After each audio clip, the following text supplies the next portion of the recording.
Good morning and welcome to Between the Covers. I am your host, Jeffrey Yorio, and I thank you for your time and your ear. Today's reading is from the book Origins of Rage by Ella Graff. 8 years ago, I was 17 years old. I remember the dream so clearly. At first, I didn't understand it to be anything more than just a horrible nightmare. I'd had violent nighttime visions before, in fact, throughout my childhood. But this was the first time I felt the urge to document what I'd seen. The urge was so strong, I couldn't ignore it. My art teacher at school had praised my talent for painting, so I asked her what supplies she recommended and got to work.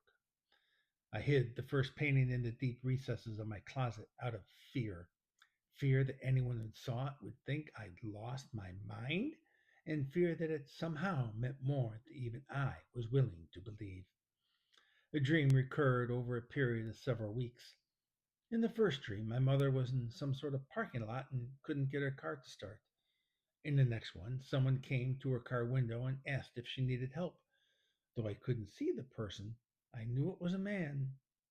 It took a few more dreams for me to realize that the reason I couldn't see the man was that somehow I was the man, and I felt consumed with evil intentions. I woke up sweaty and terrified. The next night, I saw more. My mom rolled down her window, and through the eyes of the killer, I saw him reach in and give her some sort of injection. I saw my mother look down at her arm and then back up, her eyes filled with horror as she realized her fate. I felt the killer's satisfaction at achieving a conquest. Each dream brought a clearer picture to my mind and to my canvas. I was more frightened than I'd ever been, especially as I watched the killer do something strange. He reached into the car and, with gloves on, positioned my mom's hands on her steering wheel. Then he shut the door and went back to his own car, parked right next to my mom's, and from there he coldly watched my mom die of asphyxiation, apparently from the substance he gave her. His face and body were unable to move the entire time, but the look in her eyes will haunt me for the rest of my life. When the deed was done, the killer drove his car out to the country to an old house, white, with peeling paint and green shutters. Out front was a mailbox standing on a plain wooden post. On top of the roof, an old rooster weathervane squeaked loudly as it spun around and around in the wind. The property was surrounded by a picket fence that, like the house, was far from well cared for.